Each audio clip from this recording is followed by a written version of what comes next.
Inclusive, agora, aproveitando para falar de um tema que tem a ver com isso também, eu falo o problema de pornografia.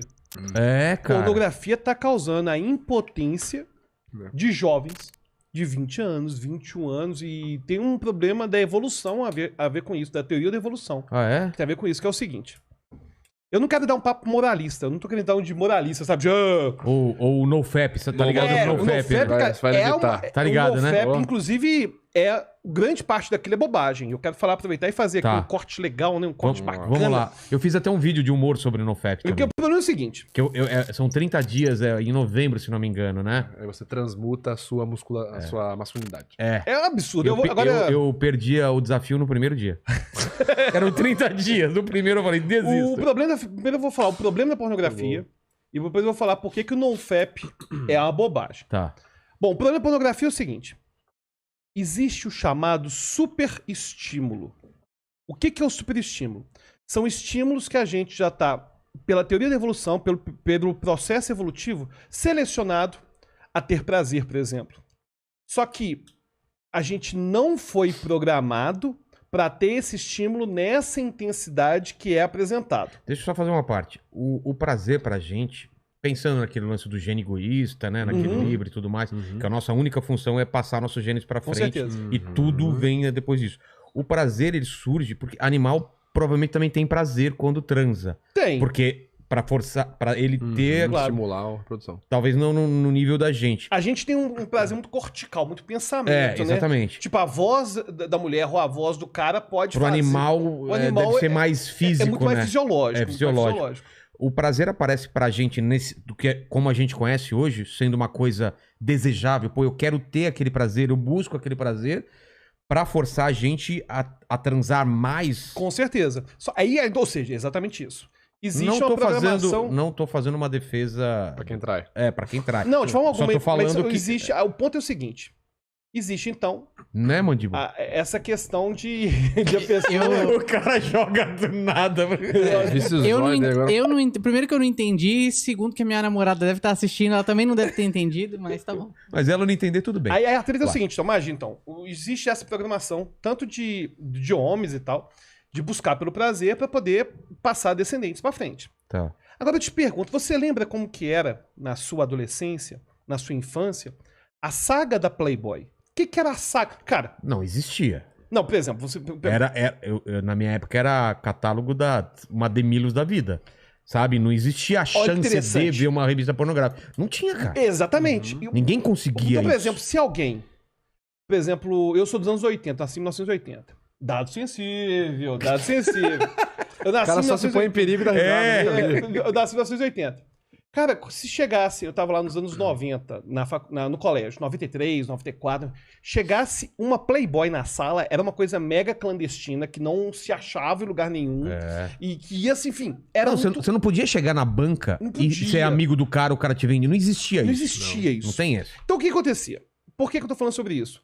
O ser humano, até o advento da internet e a popularização do smartphone, ele ainda tinha muita restrição de acesso a imagens eróticas e pornográficas. Tanto você falou de exibição de catálogo de Demilos, de sutiã que era o que a pessoa tinha lá, pra poder se estimular era esperar sensorialmente. um programa do Comando da Madrugada, que tinha na madrugada de sábado pra domingo com o Goulart de Andrade, que talvez apareceria uma mulher de peito de fora numa balada, que ele às vezes filmava, e a gente ficava naquela Ia durar torcida. 3 segundos.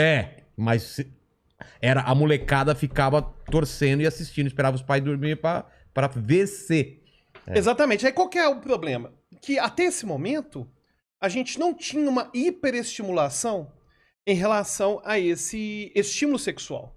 Então as pessoas tinham que transar e ter acesso à estimulação sensorial pessoalmente. Então a pessoa casava, arrumava namorada. Não vou nem entrar aqui em questão de fidelidade ou não. Enfim, o ser humano, ele é bem mais complexo do que a gente colocar que ele é igual animal e tal. E a sua visão do corpo no feminino, ou para as mulheres do masculino, seja como for, era mais o pessoal do que uma imagem idealizada, né? Sim. Porque não era a foto ou o vídeo que você vê, você não tinha acesso. Então, no máximo, você via biquíni, né? Exatamente. Aí qual que é o problema que começou a surgir? as pessoas começaram, essa geração nova aí, ó, esses Enzo, é Enzo, né, que chama Enzo. essa geração nova que tá surgindo, eles começaram, um menino hoje de 14, 15 anos, que não estiver sendo devidamente até- monitorado até pelos mais novo. pais, ele consegue, cara, Cara. em 3 segundos na internet, ver uma orgia. É claro. Ele consegue ver facilmente. Aí qual que é o problema pro cérebro? Vai surgindo algo que acontece com várias substâncias psicoativas. Por que, por exemplo, eu quase nunca bebo. Quando eu bebo, eu fico louco. Certo? E aí, o que acontece? Ele bêbado é muito bom. A gente fez um podcast com ele bêbado, eu tive que cortar 50 minutos do podcast. Pra eu não tomar processo. Que Não maravilhoso. teve como, É cara. porque o córtex pré-frontal, que é o responsável pelo meu autocontrole, ele, quando tem muito álcool no meu sangue, ele começa a funcionar menos. Que é assim como todo mundo, né?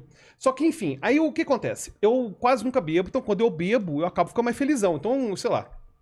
O Vitor, esses dias aí, no Flow, bebeu uma garrafa de hidromel sozinho, não sei Fiquei mal, como. fiquei malzão mesmo. Ficou malzão. Mas se eu mal. bebo um negocinho desse aqui, cara. Aliás, tem uísque aí pra gente eu tomar vou mais ficar daqui a muito- pouco. Tem Vamos beber hidromel alguma- também. Tem hidromel também. Aí tem. bebemos alguma coisa aí, like a boss, logicamente, aproveitar a situação. Vamos pegar fazer o que o Richard Rasmussen ensinou pra gente. Baileys com uísque. Baileys é cara. bom demais, Nossa, cara. Mas Baileys com eu uísque, adoro cara. Baileys. Adoro Whisky, Baileys. fica bom pra Aí o caralho. que tomei acontece quando eu Baileys tomo com Baileys? Acontece quando eu tomo Baileys. Eu O tenho uma meu, garrafa, o meu inclusive, cérebro, em casa. ele fica alterado por causa do álcool. Tá. E aí ele começa a ter que compensar essa alteração. Por isso, quanto mais a pessoa bebe, mais alteração o cérebro dele vai tendo. O cérebro vai compensando isso. Então, eu não sei se você bebe com frequência. Não. Mas a pessoa que bebe com frequência, ela bebe às vezes meia garrafa e não sente nada. Porque o cérebro já começa a ter a chamada tolerância. É o que acontece com o antibiótico. Tanto que o antibiótico, muitas vezes, a gente tem que fazer o desmame do antibiótico. Caramba. É porque o corpo vai se habituando àquilo e tem que tirar aos pouquinhos. O corpo altera. E se eu te falar que a pornografia faz isso? Caramba. Então o que que acontece? O cara precisa de um estímulo cada vez maior? Exatamente, ele começa a ficar viciado. Mas não tem estímulo. Vai Cara, chegar um ponto que não tem maior. Aí chega a impotência. E o cara, Por quê? ele, na verdade, ele começa a ser capaz de ser estimulado só se tiver uma orgia, tiver vendo um negócio muito louco com animal, ou com muitas mulheres, Ou algum muitos homens. fetiche que Um ele fetiche tenha. muito louco. Como que foi Aí o... o cara não. O cara para de ter prazer com mulheres de verdade. E foi aí que ganhou força o NoFap.